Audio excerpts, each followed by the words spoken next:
de votre existence sur Terre, refoulez le mauvais côté de chaque événement qui survient, aussi fâcheux soit-il, et cherchez-en le bon côté. Il y en a toujours un. Adoptez-le et dites-vous que c'est ce bon côté qui est la vraie raison de son avènement. Le bonheur est un idéal, un besoin inhérent à tout un chacun.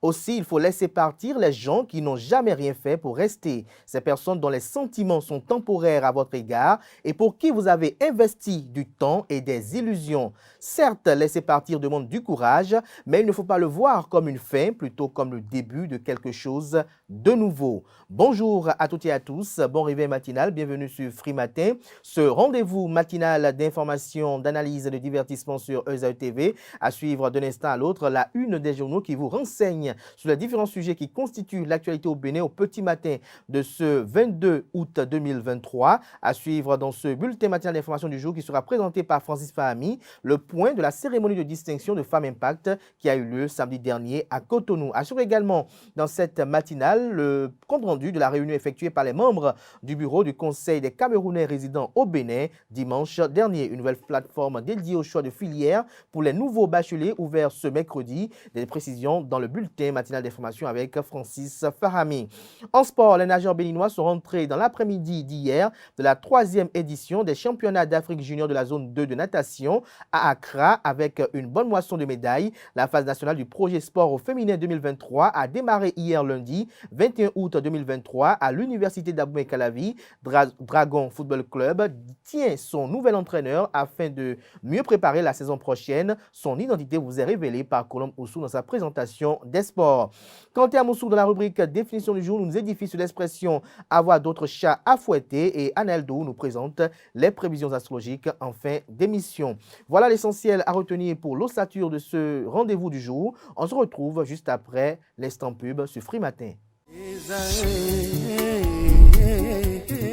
L'École supérieure d'administration, d'économie, de journalisme et des métiers de l'audiovisuel ESAE offre de nouveaux challenges pour l'année universitaire 2023-2024. Étudiantes et étudiants, parents d'élèves nouveaux bacheliers, ESAE, c'est la garantie d'une formation de qualité à des conditions très avantageuses. À Gbedjromede, à Papa, à Abomey-Calavi et Parakou, inscrivez-vous en administration générale, administration du travail et de la sécurité sociale, trésor et finances publiques, impôts, diplomatie et relations internationales, journalisme et métiers de l'audiovisuel, gestion des marchés publics, planification et développement local, sciences économiques, sciences juridiques et toutes les filières des sciences de gestion. ESAE vous offre des bourses, demi-bourses et de réductions pour les premières inscriptions dans toutes ces filières. Waouh! En licence 1, 2 et 3 et en master, bénéficiez jusqu'à 50% de réduction sur tous nos sites. N'est-ce pas génial? Infoline. ESAE Gbedjromede, 3e rue à droite en quittant le carrefour Le Jador pour la BIBE Jéricho ou au plus 229 90 93 65 21 98 98 14 00 à Kpakpa au plus 229 52 88 33 33 à Abomey-Calavi au plus 229 52 88 44 44 Parakou au plus 229 52 46 12 12.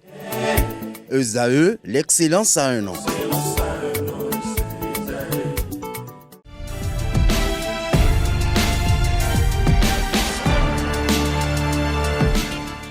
Bonjour à nouveau, chers amis internautes. Le quotidien béninois d'information générale et d'analyse, l'informateur titre ce matin en manchette « Pagaille dans l'exercice des fonctions ancestrales au niveau du plateau d'Abomey », des dates visées par le préfet, un arrêté du préfet Couton signé ce 8 août 2023 met fin à l'organisation de cérémonies dans les palais privés sur toute l'étendue du plateau d'Abomey. Seule Sa Majesté Dewenondé reste garant des cérémonies et peut en donner l'autorisation. Retrouvez les motivations de ce communiqué dans les colonnes de la page ce matin de l'informateur. Toujours à la une de l'informateur de ce matin, décentralisation, WIDA, le secrétaire exécutif Afizou Mamassani suspendu. Les mobiles vous sont présentés à la page 4. Montée des eaux dans le département du Borgou, Pereret coupé de Parakou à hauteur de Douroubé.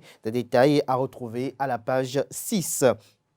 Baccalauréat 2023, choix des filières. La plateforme ouverte du 23 août au 5 septembre 2023. Des précisions dans les colonnes de la parution de ce matin de l'Informateur. Retrouvez dans les mêmes colonnes de la parution de ce matin de l'Informateur, comme à chaque parution, les productions journalistiques des étudiants en formation sur les différents campus, notamment de Cotonou, d'Abomey-Calavi, Parakou, de l'École supérieure d'administration, d'économie, de journalisme et des métiers de l'audiovisuel ESAE. Le quotidien de service public publie ce matin en manchette « Développement durable au Bénin, des progrès dans le fonctionnement des institutions ». L'article à retrouver à la page 3. Toujours à la une du quotidien national d'information de ce matin, préparatif de la Gani à Niki, une édition 2023 sans précédent annoncée. Toujours à la une de La Nation de ce matin, lutte contre l'insécurité, plusieurs ghettos détruits à Semekpoji, des précisions en page 15. Fraternité, ce matin manchette, parle du docteur Boris Houenou sur la relation entre les coups d'État et l'économie. L'Afrique est le continent qui s'autofinance le plus, rapporte le confrère de cet entretien exclusif pour l'économiste de renom. Selon les lignes qu'on peut lire en manchette du journal, il est toujours important qu'une crise se résolve le plus tôt. Retrouvez la transcription intégrale de cet entretien aux pages 2 et 3. Commercialisation des produits, la vente en ligne, une stratégie bénéfique. Retrouvez les mobiles développés à la page 4 de la parution de ce matin du journal Fraternité. Le matinal titre en manchette ce matin, non-signalisation des cours d'eau par des panneaux des maires du département du Borgou dans le viseur du procureur de Parakou. Depuis le début de la saison pluvieuse, une montée considérable des eaux engendre plusieurs cas de décès par noyade dans le département du Borgou, en l'occurrence des enfants. Face à cette situation, le troisième substitut du procureur de la République près le tribunal de première instance de première classe de Parakou, Ganio Bodi, à travers un communiqué en date du 16 août 2023, invite les parents et populations à la prudence. Le parquet d'instance du tribunal de première instance de Parakou menace également de mettre en œuvre des poursuites à l'encontre des maires qui ne vont pas déférer aux instructions de garde des Sceaux du ministre de la Justice, à savoir signaler les cours d'eau par des panneaux. Toujours à la une de Le Matinal de ce matin, mise en œuvre de projets soutenir l'entreprise. Sim Bénin et Eurocham Bénin forment des professionnels du BTP vers un partenariat constructif. Des détails à la page 2 de la parution de ce matin du journal. Matin libre à présent, élection au Bénin, 2019-2023, ces entorses à la loi non réglées, les mêmes causes ne produiront-elles pas les mêmes effets en 2026? S'interroge le confrère avec en illustration une photo du président de la République Patrice Talon en train de mettre un bulletin dans l'urne. Toujours à la une de Matin libre de ce matin, opinion, Niger CE2AO, et si on parlait de paix maintenant, s'exclame le titre, retrouvez la dite opinion à la page 5. Vol et recel d'hydrocarbures, une dizaine de personnes en détention. Des détails à la page 10 de la parution de ce matin de Matin Libre. Le Béninois libère ce matin en manchette. Suspension très bizarre du secrétaire exécutif de la commune de Ouida. Pourquoi veut-on étouffer un scandale qui se déroule dans la cour du chef de l'État? S'interroge le confrère. Le président Patrice Talon mérite de tout savoir sur ce qui se passe dans sa propre commune, nous apprend le journal. Toujours à la une de Le Béninois libéré de ce matin, la force Courrier.Bénin émergent FCBE au pouvoir en 2026. Les propos de Soumanou travesti, rapporte le journal. Il n'a jamais dit qu'il rejoigne Patrice Talon, pour ne pas dire le régime Talon. Retrouvez la transcription intégrale de ses propos avec quelques analyses à la page 3 de la parution de ce matin du journal. Libération titre ce matin en manchette, discours démagogique des putschistes pour se maintenir au pouvoir. La CEDEAO jette à la poubelle le plan de transition de la junte.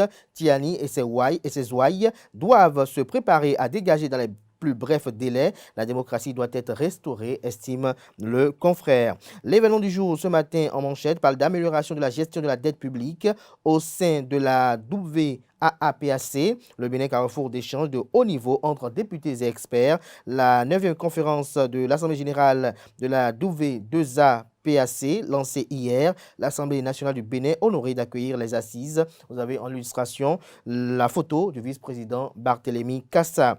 Reddition de comptes aux militants, les députés de l'Union progressiste Le Renouveau au contact de leur base dès le 1er septembre prochain, nous apprend le deuxième du titre à la une. Dabarou, ce matin à sa une, résurgence des coups d'État en Afrique, le sociologue Victor Dagnon expose des raisons plausibles. Les 4 vérités ce matin en manchette parlent de décentralisation au Bénin. Le secrétaire exécutif de la mairie de Ouidah suspendu. C'est la 6e suspension après les cas de Tchaourou, de Cotonou, de Semekpodji, de Rouyabré, de Ndali, depuis la réforme du système partis, de la réforme de la décentralisation, de la réforme de la séparation des fonctions publiques, des fonctions techniques au sein des mairies des 67 communes du pays. Retrouvez l'article du journal édifiant à la page 3 de sa livraison de ce matin. Nous passons à présent au quotidien Jupiter, 195e sur 200 meilleures universités d'Afrique. L'université d'Abomey-Calavi peut mieux faire, estime le confrère.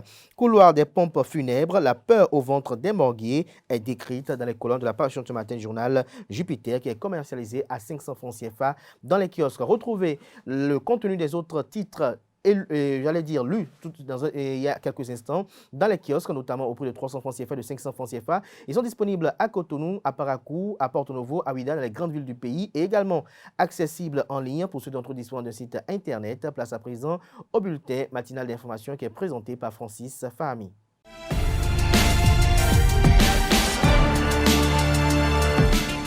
À toutes et à tous, bonjour. Le RFI, entendez Réseau des femmes d'impact, a distingué le samedi dernier 21 femmes pour l'acte 3 de la distinction Femmes d'impact. C'était à l'occasion d'une cérémonie qui a eu lieu à l'hôtel Atlantic Beach de Cotonou. Le point dans ce reportage. Femmes d'impact, je suis... C'est ainsi que le RFI, entendez Réseau des femmes d'impact, a célébré les femmes d'impact et les femmes inspirantes ce samedi. Pour l'édition 2023, le RFI distingue 21 femmes venues de plusieurs pays d'Afrique. Depuis août 2021, chaque année, nous avons initié l'événement Distinction Femmes d'impact. Et en 2021, nous avons distingué 29 femmes de 5 pays africains. En 2022, nous en avons distingué 21 de 9 pays africains. Et en 2023, nous distinguons également le même nombre, donc 21, venus de 5 pays africains, avec des femmes inspirantes qui l'année dernière étaient au nombre de 11.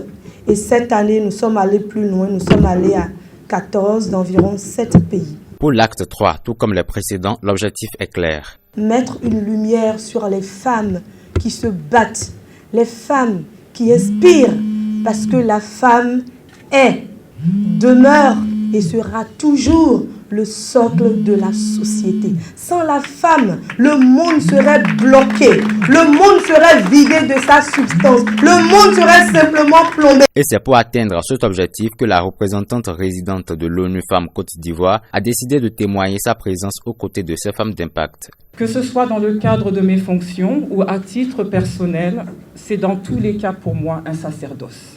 Une question d'inclusion, de justice et de gouvernance qui a tout son sens au regard du développement de nos sociétés, en particulier nos sociétés africaines.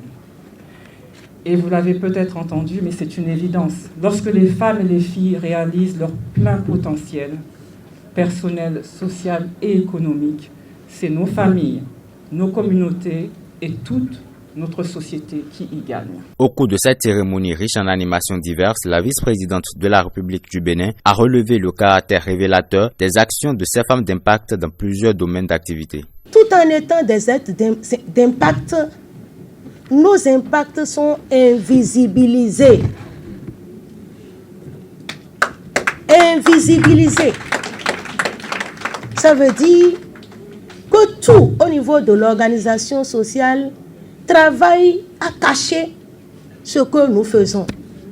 Comme si on faisait savoir, si on faisait connaître ce que nous faisons, la société allait se renverser. Mais ce n'est pas vrai. Si on visibilise les actions des femmes, la société va mieux se porter. Elle irait de succès en succès. C'est la raison pour laquelle je voudrais saluer et féliciter Dorcas. Parce que Les récompenses d'aujourd'hui, la cérémonie d'aujourd'hui est une cérémonie de visibilisation des femmes d'impact. L'acte 3 de Femmes d'impact a permis de distinguer 21 femmes venues de plusieurs pays d'Afrique et de plusieurs domaines d'activité, mais était aussi l'occasion de procéder au lancement du livre L'impact au féminin, tome 2. La femme est la version améliorée de Dieu. Et tout créateur, toute personne qui crée une dernière version de quelque chose, c'est parce que la personne a prévu, a enfui dans cette créature tout ce qui est version améliorée opère à une autre dimension extraordinaire. Au Bénin, des nouveaux bacheliers vont pouvoir soumettre leur choix de filière à partir de ce mercredi 23 août. La ministre de l'Enseignement supérieur et de la Recherche scientifique annonce l'ouverture de la plateforme dédiée à cette opération. Cette plateforme sera ouverte demain mercredi à 0h au mardi 5 septembre à minuit. Selon le communiqué de la ministre, cette première phase de recueil des choix de filière est réservée aux bachelors de 2023 titulaires d'un baccalauréat classique. Dans un autre registre, le bureau du Conseil des Camerounais résidents au Bénin, CCRB, a échangé avec les présidents des associations ainsi que leurs membres le dimanche 20 août dernier. C'était à l'occasion d'une réunion consultative qui a eu lieu à Cotonou dans un hôtel de la place. Reportage avec Quentin Amoussou. En 1, nous avons la prière. En 2, l'hymne national du Cameroun. En 3, mise en place du présidium de l'Assemblée générale. En 4, adoption des statuts et règlements intérieurs du CCRB. En 5, nomination d'un commissaire aux comptes. Et en 6, définition d'un programme d'activité du bureau exécutif.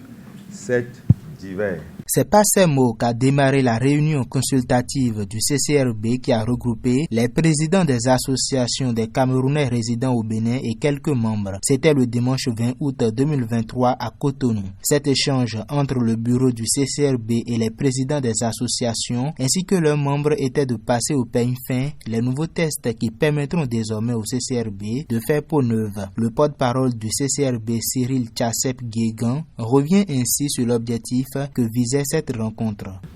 Depuis 1986 que le Cameroun a ratifié au niveau du Bénin l'existence de sa communauté, il faut dire que de 1986 à 2023, beaucoup de choses ont évolué. Donc nous sommes en train de réactualiser les tests qui ont été déposés depuis 1986 pour les recontextualiser par rapport à l'ère 2023. Au cours des travaux, les présidents et leurs membres ont débattu sur certains aspects importants des dits tests, à l'issue desquels certains avantages seront perceptifs. Premier avantage que nous avons, c'est que le Camerounais retrouve le sourire. Retrouve le sourire à travers cette élection qui a conduit à ce qu'on installe ce bureau actuel qui est en train de proposer la recontextualisation de nos tests. Et deuxième avantage, c'est que les autorités béninoises qui étaient aussi dans l'impasse parce que toutes les communautés vivant au Bénin étaient actives. Seuls les Camerounais étaient absents de toute activité communautaire. Et cela n'augurait pas de bonnes marques parce que les autorités béninoises, telles qu'ils l'ont signifié, ils ont beaucoup de considération pour la communauté camerounaise et ils ont souhaité très fort longtemps voir les Camerounais continuer ce qu'ils avaient fait depuis 1986 jusqu'alors. Nous avons beaucoup de challenges à relever.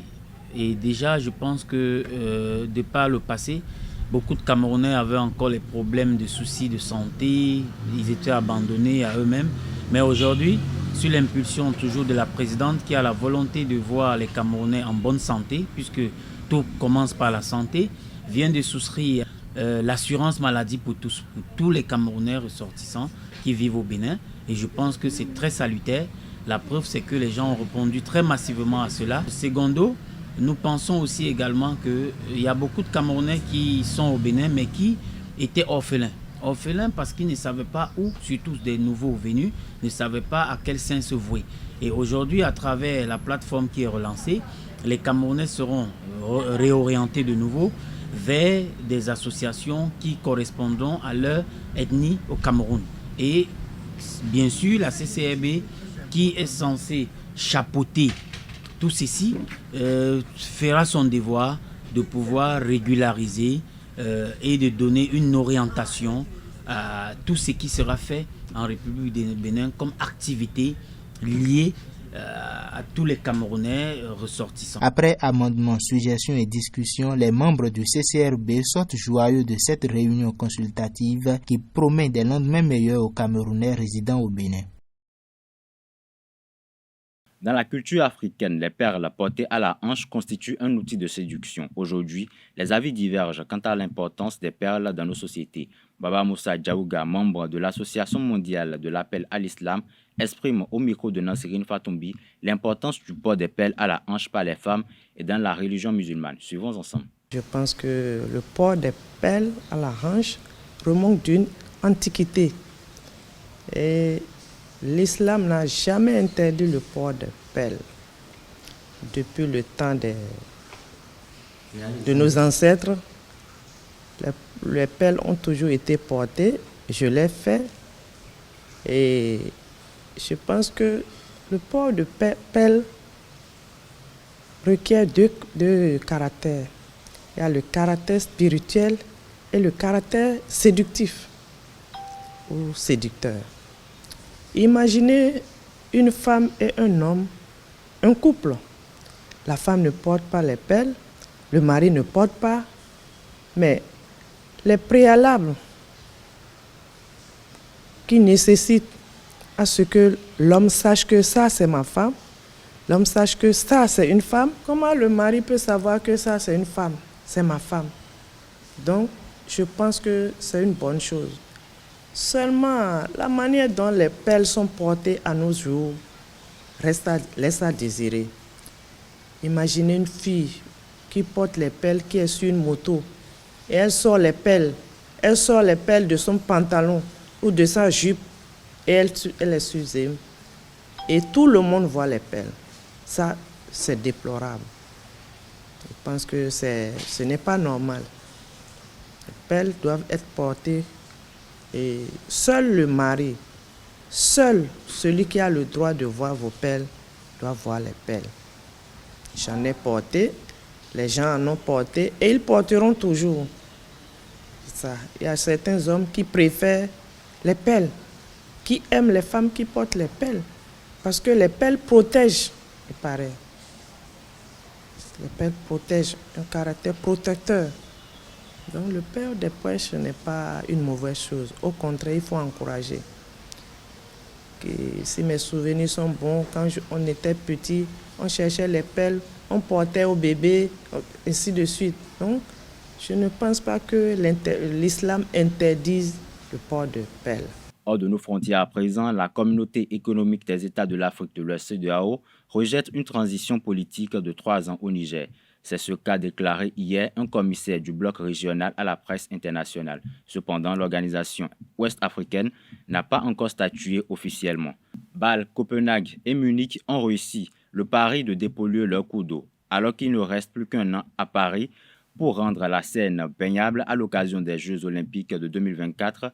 Plusieurs grandes villes européennes permettent déjà à leurs habitants de s'offrir des baignades dans leur cours d'eau. Les contextes sont différents, mais le cadre législatif français est aussi beaucoup plus strict. C'est tout pour le bulletin matinal d'information de ce matin. Merci et à bientôt.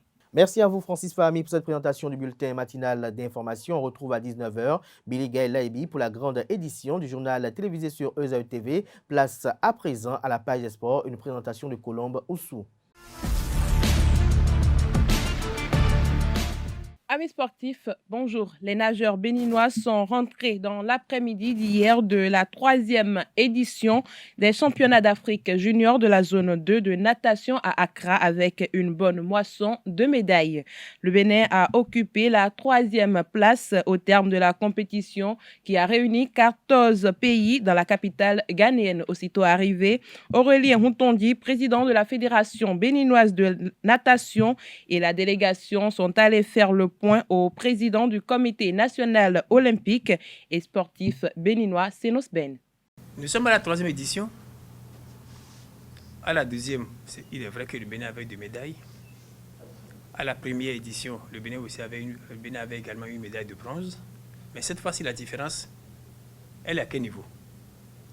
Pour une première fois, les meilleures performances pour l'athlète masculin, c'est pour le Bénin. c'est notre Alexis Padi pour la compétition. Meilleure performance pour l'athlète féminin, c'est encore le Bénin. Et là, c'est notre athlète Iona Duet.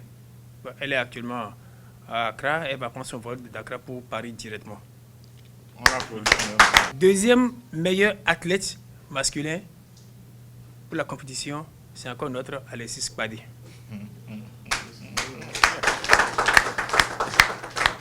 Il a tout raflé. Deuxième meilleur athlète féminin, c'est notre compatriote Iona Duet.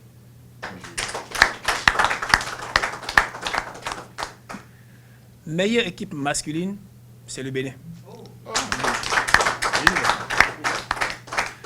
Deuxième meilleure équipe féminine, le Bénin. Et enfin, sur les 14 pays participants à ce championnat, le Bénin a gardé la 3e place. 3e sur 14. Notons que la zone 2 comprend 27 pays de l'Afrique centrale et de l'Afrique occidentale. Et à cette compétition, sur les 27, 14 ont effectivement répondu présent. Et sur les 14, pour une première fois, le Bénin n'a pas fait partie des 7 qui n'ont rien eu comme médaille. Sur les 14, il y a 7 pays qui ont participé et qui n'ont pas eu de médaille et qui sont rentrés bredouilles. Les 7 autres, parmi lesquels se trouve le Bénin, nous avons pu engranger, grâce à nos champions que vous voyez en face, 7 médailles d'or, 1 médaille d'argent et 4 médailles de bronze. Le président Minenvoa a félicité les athlètes pour la prouesse historique réalisée et les a exhortés à maintenir le cap. En ma qualité de président du Comité national olympique et sportif béninois, c'est la toute première fois qu'une délégation de sportifs, toutes catégories confondues et toutes disciplines confondues, fait qu'un d'honneur au pays. Monsieur le Président, soyez-en remerciés et soyez-en félicités, vous, athlètes. C'est vrai que la natation n'a pas le piquant du football, mais la natation aujourd'hui permet au Bénin de bomber le torse et de montrer les muscles. Désormais, si l'on veut parler de la natation dans la zone 2 de l'Afrique, il sera difficile d'oublier le Bénin. Merci infiniment pour avoir rendu cet honneur à notre pays. Monsieur le Président, je dois revenir et féliciter également l'équipe technique qui a accompagné ces athlètes. Je dois les féliciter parce que nous avons encore du chemin. Nous avons encore du chemin, ces chers athlètes, parce que vous n'êtes qu'à la première étape de la démarche. La prochaine étape, certainement que ce serait au niveau africain.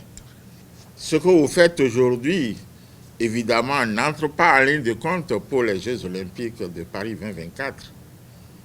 Mais sachez que c'est déjà le point de départ de, qui connaît 2028, Los Angeles.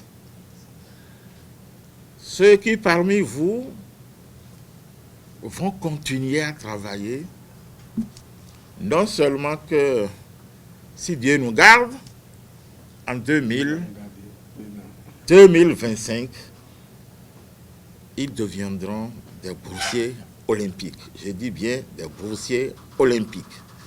Parce que vous devez commencer par préparer Los Angeles 2028. Alexis Kpadé, triple médaillé d'or à ces championnats d'Afrique junior de la zone 2 de natation, se réjouit d'avoir honoré son pays. Alors tout d'abord, je voudrais dire à quel point je suis content et fier de représenter le magnifique pays qu'est le Bénin et d'avoir rendu fiers nos compatriotes, nos familles et nos amis. Concernant les médailles, c'est le fruit d'un travail très acharné par l'entraînement et tout ce qui passe avec, c'est-à-dire des hauts et des bas. Et bon, on peut voir à quel point le travail a porté ses fruits et a été bon. J'ai eu des frissons et je me suis mis à sourire, quoi. C'était exceptionnel. Je ne regrette absolument pas d'avoir fait le choix du Bénin et je serai toujours fier de représenter les valeureuses couleurs de ce pays. Autre information, la phase nationale du tournoi de handball sport au féminin 2023 a démarré hier lundi 21 août 2023 à l'université d'Abomey-Calavi. Elles sont au total 12 équipes venues de divers horizons et réparties en 3 poules de 4 qui prennent part à la phase nationale du tournoi. Cette compétition s'inscrit dans le cadre du projet sport au féminin financé par l'ambassade de France en collaboration avec le ministère des Sports à travers la Fédération béninoise de handball. Pour cette phase nationale dont le top a été donné, on retrouve dans le groupe A Flowers de Cotonou, Épervier de Boukoumbe, Baobab de Lokossa et Asec de Djougou. La poule B est animée par Béké de Bembereke, Flambeau de Abomey, à ce modèle de Porto Novo, Synergie de Boycon. Et puis enfin dans le groupe C, on retrouve Escoff de Zungbomé, j'y arrive, Espoir de Parakou, Academia de Cotonou et Étoile Bleue de Ikpinley.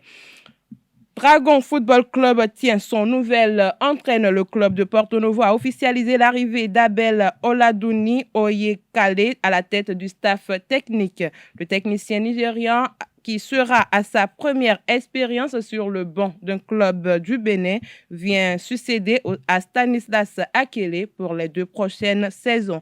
Il a notamment été entraîneur adjoint de l'équipe U20 du Nigeria à la CAN et au Mondial 2022. Dans une crise de résultats, Stanislas Akele avait reçu un ultimatum de 2 matchs pour redresser la pente. 2 matchs difficiles, dont le premier perdu face à Dadje FC, alors qu'il devait ensuite enchaîner avec le champion en titre Coton FC. Et ce, dans un contexte où les joueurs étaient sans salaire pendant plusieurs mois. Pour rappel, les Oranges et Noirs ont terminé la Super League Pro à la dernière place la saison dernière. Pas de vainqueur ni de but lors de la manche aller du premier tour préliminaire de la Ligue africaine des champions entre Coton FC et Asec Mimosa. Le champion du Bénin a été tenu en échec 0 but partout par le club ivoirien. La qualification au tour suivant va se jouer le week-end prochain en Côte d'Ivoire. Victor Vonka, entraîneur des cotonniers, et son homologue de l'ASEC ont analysé la prestation de leurs équipes. On voulait jouer aujourd'hui pour gagner. Donc c'est vrai que d'être 0-0, c'est sûr qu'on est un peu déçu. Je pense qu'on a raté le coche peut-être en première mi-temps plutôt qu'en deuxième, même si en deuxième il y a eu 2 belles situations. Mais bon, c'est quand même une équipe solide, une équipe qui va très vite, qui va essayer d'aller de l'avant très vite. Bon, maintenant 0-0, comme on dit, t'as pas encaissé de but puisque les buts à l'extérieur comptent. Donc il faudra être un peu plus efficace naturellement au match retour. On fait une très bonne entame. On a une baisse de régime en fin de première période, mais ce qui est normal. On n'a pas joué de match depuis, donc il faut qu'on se réhabitue. On a souffert un petit peu sur l'entame de deuxième période, mais par contre à la fin, on a beaucoup mieux fini que notre adversaire. Ils ont fait beaucoup de changements, ils ont subi un petit peu le rythme. On était présent dans l'intensité, dans les courses. Donc même sur la fin, on se rend compte que la dernière occasion très nette est pour nous. Donc oui, il peut y avoir un petit peu de regret, mais il faut se concentrer maintenant sur ce qui a été fait. Je pense qu'on avait la peur au ventre, parce que ce qu'ils ont produit pendant les 15 premières minutes, on aurait dit que quand le ballon arrivait dans les pieds, c'était une bombe atomique. Je leur ai dit à la mi-temps, je dis les gars, c'est pas ce que vous savez faire. Je vous dis, vous aviez un marabout hier qui prédit l'avenir un peu mal, mais moi j'essaye de ne pas le prédire et nous, notre travail, c'est de l'organiser. Donc on va revoir le match, voir ce qu'on peut essayer d'améliorer maintenant qu'on a enfin pu rencontrer un adversaire cette saison. Donc ça nous donne des repères importants. Et puis après, on a connu ça la saison dernière. On était allé en Tunisie en quart de finale, faire un 0-0 où tout le monde nous a dit attention, le match retour si vous encaissez un but, et puis on s'est qualifié. Donc on sait comment aborder ce genre de rencontre. Il faut rester concentré et mieux maîtriser les possibilités qu'on aura qu'on l'a fait aujourd'hui. J'espère que le terrain sera meilleur et que ça nous permettra de mieux s'exprimer encore. On va se mettre derrière, on va faire un mur et puis on va essayer de tenir 0-0 pour aller au pénalty. Le vice-champion du Bénin, l'Otopopo FC, a été étrillé par le club marocain FUS Rabat à l'occasion du match aller comptant pour le premier tour préliminaire de la Ligue des champions africaines. Les Béninois se sont lourdement inclinés sur le score de 3-0 dimanche 20 août 2023. Au lendemain de cette rencontre, Mathias Deguénon, coach de l'Otopopo, analyse la prestation des deux équipes. Nous le savions avant de commencer le match, une équipe bien structurée, une équipe très bien en place, une équipe qui a présenté deux phases. Une première partie où véritablement on a respecté l'adversaire parce qu'on a joué avec un bloc vraiment bas. Malgré ça, on a concédé 2 buts sur des erreurs qu'on pouvait éviter. Le premier but sur une erreur de latéral gauche qui aurait pu dégager le ballon, mais dans sa lenteur, le ballon était chippé. Deuxième occasion de but qu'on a orchestré sur également une perte de balle dans la défense, sur un mauvais cadrage de latéral également. Mais en seconde mi-temps, on a fait un autre match autre que la première mi-temps parce que là, on est sorti de notre base. On a remonté un peu notre bloc. Ça a permis à l'adversaire, bien évidemment, de jouer un peu plus long. Mais malheureusement, sur cette phase de jeu où on n'a pas fini l'action sur le marquage, on a encaissé le 3e but et c'est ça qui fait plus mal. Mais je crois qu'il y a beaucoup d'enseignements à tirer sur cette rencontre puisque c'est la manche aller, il reste la manche retour sur laquelle nous allons véritablement travailler pour que dans une semaine, nous puissions également présenter un autre visage. Mais dans l'ensemble, il faut reconnaître qu'ils étaient plus entreprenants que nous, puisque les meilleures occasions de but, c'est eux qui les avons eues. De l'autre côté, on n'a pas trop inquiété la défense, donc je crois que c'est une équipe très bien en place et nous avons une semaine pour nous préparer afin de voir les faiblesses de notre côté, bien évidemment, et puis voir ce que nous pouvons mettre en place pour la match retour, qui est très déterminante parce que, comme je l'ai dit, la qualif va se jouer sur les 2 confrontations. Gaston Zossou et ses poulains sont ainsi condamnés à l'exploit dans une semaine au Bénin. Dans le cas contraire, ce serait une élimination. Pour finir, du 18 au 20 août, le Hall des Arts, Loisirs et Sports de Cotonou a abrité la Coupe du Bénin et les championnats nationaux de badminton et para-badminton édition 2023. Ces rassemblements de plus de 500 badistes ont permis à chaque ligue régionale de montrer les capacités de leurs athlètes. Au terme des hostilités, le président de la Fédération béninoise de badminton, Aubin Assogba, exprime son satisfecit sur le déroulement des activités et annonce les prochaines séances car les internationaux de badminton. Suivez ses propos au micro de Anel Dou. Je suis aux anges, je suis très heureux de voir cette compétition qui a démarré depuis le vendredi dernier à travers la Coupe du Bénin, enchaînée avec 2 jours de compétition en ce qui concerne les championnats nationaux de badminton et de para-badminton. Vous avez vu ces belles couleurs, vous avez vu ces enfants tous heureux d'avoir participé, d'avoir représenté leurs différents départements, leurs ligues et les médailles et les récompenses.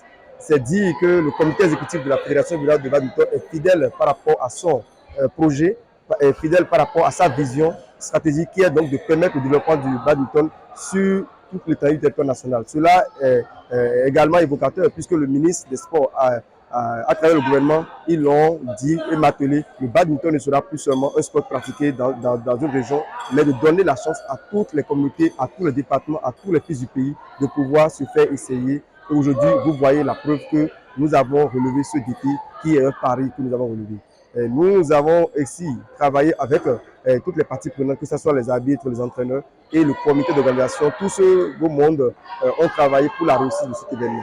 Vous voyez la compétition de bout en bout, les enfants se sont améliorés. Moi, j'ai vu qu'il y a une nette amélioration, en tout cas pour les départements qui sont de l'intérieur du pays, il faut l'avouer. C'est les départements qui ont commencé il n'y a pas longtemps à comparer à ceux du sud. Quand je prends l'Atlantique littoral, vous avez vu que les meilleurs se sont retrouvés en finale. Mais le même plateau m'a surpris. Au plan technique, ces enfants ont des qualités. Et c'est dû à un travail fait par une équipe, par la Ligue dirigée par le docteur Farola, c'est cette ligue-là, à travers les étudiants de l'IGEPS, qui ont relevé le niveau technique de ces enfants et ils sont montés à plusieurs fois sur le podium. Nous avons vu également du côté de Monokoufo que ça tâtonne, mais ça semble avancer de peu et nous croyons fermement que à l'avenir, le badminton sera bel et bien développé dans ces régions et plus on aura des athlètes, plus les compétitions seront rudes, plus les athlètes seront performants, plus le Bénin va rayonner à l'international.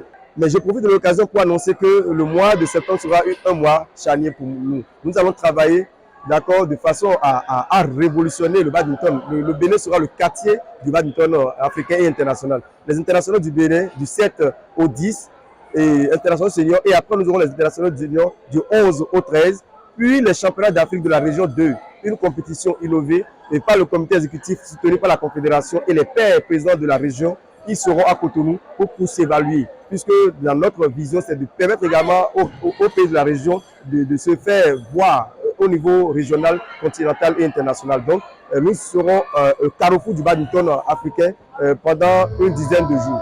C'est tout pour la page des sports de ce matin. Merci et à très bientôt. Merci à vous, Colombe, pour cette présentation des sports. Chers amis internautes, après on s'installe Kanté Amoussou pour la définition du jour.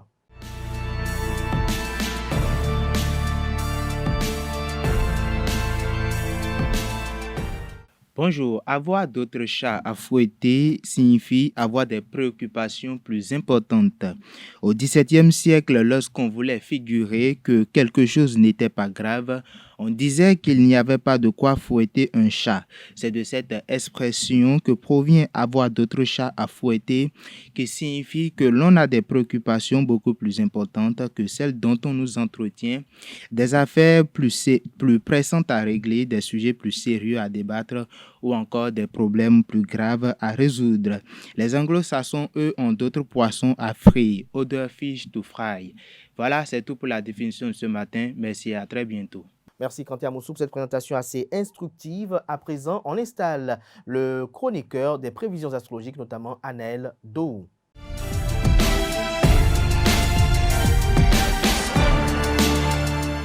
Mesdames et messieurs, bonjour et bienvenue dans l'horoscope du jour Bélier. Dans votre travail, vous ne pourrez pas vous permettre trop d'hésitation. Essayez d'aborder une ligne de conduite cohérente pour ne pas perdre vos collaborateurs en cours de route. Taureau, ne cherchez pas à mettre en route de nouveaux projets aujourd'hui. Vous allez devoir faire face à des retards et autres contretemps. Gémeaux, à présent, des discussions financières sont programmées. Il y a des risques de malentendus. Aussi, restez vigilants. N'appliquez pas la politique de l'autruche, mais laissez les autres parler avant de mettre votre grain de sel. Cancer, à présent, ce n'est pas le domaine du travail qui est en vedette et des heurts avec certains collègues sont toujours possibles. Apprenez à taire vos idées si vous sentez